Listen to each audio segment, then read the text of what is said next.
So what are adrenergic receptors? In order to better understand this, we're going to briefly talk about the sympathetic and parasympathetic nervous system. There's a previous EasyMed video that talks about the autonomic nervous system in detail, which I'll link above. Feel free to check that out if you want more information. But in that video, we talked about how the sympathetic nervous system is involved in generating the fight or flight response, whereas the parasympathetic nervous system is involved in increasing activity related to rest and digest. Both of these systems are continuously working and they essentially counteract one another. The sympathetic nervous system will increase its activity secondary to situations that provoke fear, danger, anxiety, stress. And some of these responses include dilating the pupils, decreased salivation, dilation of the airways and bronchi, increased heart rate, and decreased digestion and urination. The parasympathetic nervous system is essentially the opposite and helps to regulate the sympathetic nervous system. Parasympathetic activity will increase in situations in which we are at rest, and some of these responses include constricting the pupils, increasing salivation, constricting the bronchi, decreasing or normalizing heart rate, and increasing digestion and urination. So as you can tell, the autonomic nervous system is responsible for these involuntary responses and movements, and that's exactly what the autonomic nervous system does. Remember that we said that the autonomic nervous system is a branch of the peripheral nervous system, and it's involved in those involuntary responses, including movements of smooth muscle and cardiac muscle. This is in contrast to the somatic nervous system, which is a different branch of the peripheral nervous system, and it's involved in generating voluntary muscle movements using skeletal muscle. So where do adrenergic receptors come into play? Adrenergic receptors are involved in the autonomic nervous system, specifically the sympathetic side of things. Adrenergic receptors are located on cells and tissues throughout the body, and they're the targets for catecholamines such as norepinephrine and epinephrine that are produced or increased by sympathetic activity. And when these catecholamines bind to adrenergic receptors, it's going to induce that fight or flight response. Here's a closer look at the sympathetic nervous system and how it interacts with the adrenergic receptors. The sympathetic nervous system arises from the central nervous system in the thoracolumbar region, specifically T1 through about L2. And what these preganglionic sympathetic neurons do is they terminate really close to the spinal cord at the sympathetic chain. The sympathetic chain is a collection of neuronal cell bodies called ganglia. Preganglionic sympathetic neurons release acetylcholine onto nicotinic cholinergic receptors on the cell bodies of postganglionic sympathetic fibers. What this will do is it will generate an action potential through the postganglionic neuron, and they will release a catecholamine called norepinephrine. Postganglionic neurons terminate on target tissues and organs, and this is where adrenergic receptors come into play. These target tissues and organs contain adrenergic receptors in which the norepinephrine can bind to. When this binding occurs, it will produce that fight or flight response that we talked about before. The last thing to mention is that there are preganglionic sympathetic neurons that also terminate on the adrenal medulla. This will increase norepinephrine and epinephrine release from the adrenal medulla into the bloodstream. So now we have norepinephrine that's released by the postganglionic sympathetic neurons, plus norepinephrine and epinephrine that are released by the adrenal medulla, and they're circulating in the bloodstream. And all of these catecholamines can bind to adrenergic receptors to induce that fight or flight response.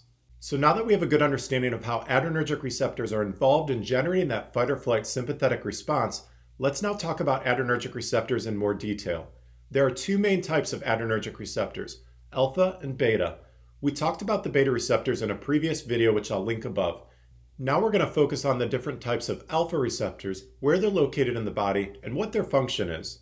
There are two main types of alpha receptors, alpha 1 and alpha 2. Starting with alpha 1 receptors, they're coupled with GQ proteins. And what these GQ coupled protein receptors do is they ultimately increase calcium levels within the cell. Well, we know if we increase calcium levels within a cell, especially muscle cells, it's going to lead to muscle contraction. And this is exactly what happens with alpha 1 receptors. Alpha 1 receptors are primarily located on smooth muscle throughout the body. And when they become activated, it's going to lead to smooth muscle contraction. Let's now walk through a few examples and see how these alpha 1 receptors work. Starting with the blood vessels, there are alpha 1 receptors located on the vasculature throughout the body. And as we said before, activation of alpha 1 receptors will lead to smooth muscle contraction. In the case of blood vessels, if we contract those smooth muscles, it's going to lead to vasoconstriction. This accomplishes a couple different tasks. The first one being there's different amounts of alpha 1 receptors on different blood vessels depending on the organ they're supplying. So why is this important? Well, the organs that are less necessary for immediate survival in a fight or flight response, such as the skin, GI tract, and kidneys, they're going to have increased amounts of alpha-1 receptors on their blood vessels that supply them. What this will do is it will increase vasoconstriction and decrease blood flow to these less essential organs. And this makes complete sense. Think about if you're in a situation of danger. Are you going to be worried about digestion or urination for immediate survival? It's really not that important. So we're going to decrease the blood flow to things like the GI tract and kidneys, so that way we're not worried about digestion and urination. The same goes with the skin. There's not much utility in the skin for immediate survival, so we're going to decrease that blood flow to the skin. And that's why patients who present with increased sympathetic activity, or if they're critically ill, they tend to appear pale because they have decreased blood flow to the skin. Well, what this does is by decreasing blood flow to less essential organs, it allows us to divert that blood flow to vital organs such as the heart and skeletal muscles. And for that reason, blood vessels that supply these organs have decreased amounts of alpha-1 receptors on them. Well, if we have less alpha-1 receptors, this is going to decrease vasoconstriction and allow for increased blood flow to the vital organs. And this makes sense. Again, in a situation of danger, we're going to want to increase blood flow to things like the heart and skeletal muscle. We can now tie this into beta receptors.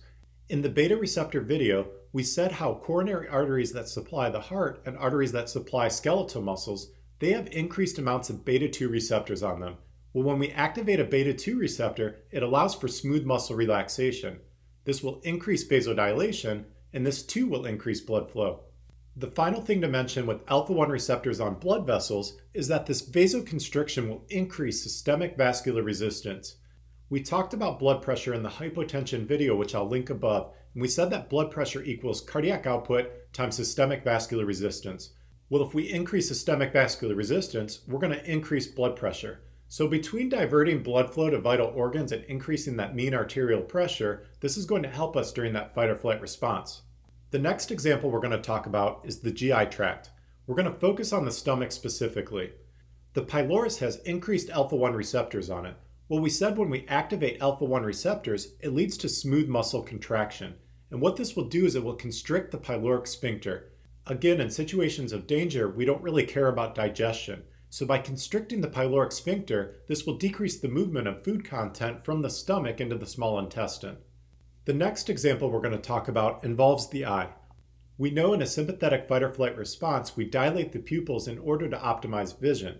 Well, we do so using the iris dilator muscle. The iris dilator muscle has alpha-1 receptors on it. And when we activate those alpha-1 receptors, it allows for contraction of the iris dilator muscle, which will result in pupillary dilation.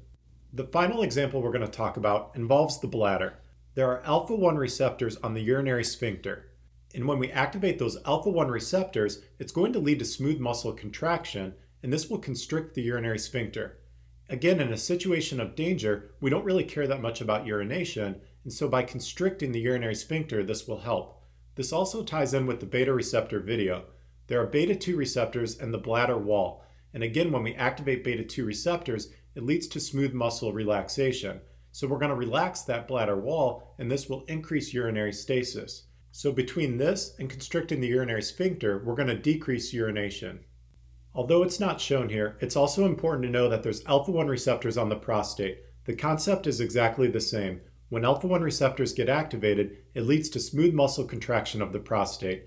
So the takeaway point with alpha-1 receptors is that they're primarily located on smooth muscles throughout the body. And when they're activated, it's going to lead to smooth muscle contraction to induce that sympathetic fight or flight response. So now that we have a good understanding of alpha-1 receptors and how they're located primarily on smooth muscle and they lead to smooth muscle contraction when activated, let's now talk about alpha-2 receptors. Alpha-2 receptors are coupled with GI proteins. These GI-coupled protein receptors decrease cyclic AMP levels and are essentially inhibitory. Alpha-2 receptors are really easy. The only thing you need to remember is that they're primarily located on presynaptic nerve terminals. We know that postganglionic sympathetic neurons release norepinephrine onto adrenergic receptors. Well, some of this norepinephrine will go back and bind to the alpha-2 receptor on the nerve terminal. We know that these alpha-2 receptors are GI coupled, so they're inhibitory. When the norepinephrine binds to this alpha-2 receptor, it functions as a negative feedback system and it decreases further release of norepinephrine from the postganglionic sympathetic neuron. So it essentially functions as a regulatory system. So the takeaway point with alpha-2 receptors is that they're primarily located on presynaptic nerve terminals, and when they're activated by norepinephrine, it functions as a negative feedback and decreases further release of norepinephrine from the postganglionic sympathetic neuron. Let's wrap this up by summarizing alpha-1 and alpha-2 receptors. Alpha-1 receptors are coupled with GQ proteins, and this will result in smooth muscle contraction. They're primarily located on blood vessels, which will lead to vasoconstriction. They're located on the iris dilator muscle, which will lead to pupillary dilation. They're located on the pylorus and urinary sphincter, which will lead to pyloric sphincter and urinary sphincter contraction. And lastly, they're located on the prostate, which will lead to smooth muscle contraction of the prostate. I have an easy way to remember the location of alpha-1 receptors. Just spell out the word 1. O will help you remember the circular form of blood vessels. N stands for neck of bladder to help you remember urinary sphincter, neck of stomach, which will help you remember pyloric sphincter, and I also included the prostate in that. E stands for eye to help you remember the iris dilator muscle. Lastly, to summarize alpha-2 receptors, they're coupled with GI proteins which are essentially inhibitory. The main thing to remember with alpha-2 receptors is they're primarily located on presynaptic nerve terminals. When they're activated, it's going to decrease further release of norepinephrine from that postganglionic sympathetic neuron. So those alpha-2 receptors serve as a negative feedback regulatory system. And the easy way to remember alpha-2 receptors is using the word 2, and it stands for terminal weaning off. And that will help you remember that nerve terminal will decrease its release of norepinephrine when alpha-2 receptors are activated.